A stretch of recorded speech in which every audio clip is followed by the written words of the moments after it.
Hello, it's Eric from Eric Likes to Wander, and here I am in the Haight Ashbury district of San Francisco.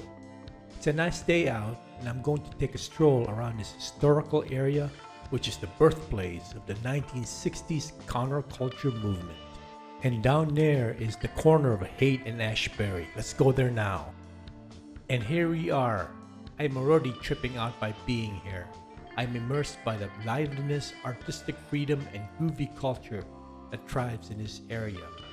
The corner of Haight and Ashbury is synonymous with flower power, hippies, and a summer of love, just to name a few. Historically, this area of San Francisco went through a lot of phases, but it was in the mid-1960s and the rise of psychedelic music that made it the centerpiece of the hippie movement. This area has spawned many musical acts such as the Grateful Dead, Jefferson Airplane, and the Big Brother and the Holding Company with Janis Joplin. Less than a block from here is a beautiful Victorian home where members of the Grateful Dead once lived. And here it is, the Grateful Dead house at 710 Ashbury Street. Vocalist and guitarist Jerry Garcia rented this Victorian home along with Ron Pigpen McKernan, Bob Weir, and Phil Lesh. Rent was cheap back then, so they all pitched in and lived here from 1966 to 1968. The band wrote many of their early psychedelic music, of which they performed live and high on LSD in jam parties held here.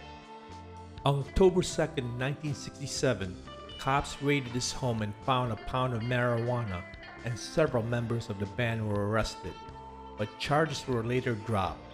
That was enough for the Dead to leave this place permanently. Today, Dead fans flock to this home to reminisce and pay tribute to one of the greatest jam bands ever. Haight and Ashbury is a great place to explore for the curious and adventurous spirit.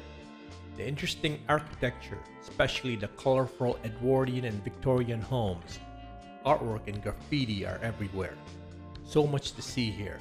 If you like to shop, there are dozens of consignment outlets, music stores with old vinyl records, clothing stores, and boutiques. If you're hungry or thirsty, there are numerous coffee shops, flamboyant restaurants, and old dive bars.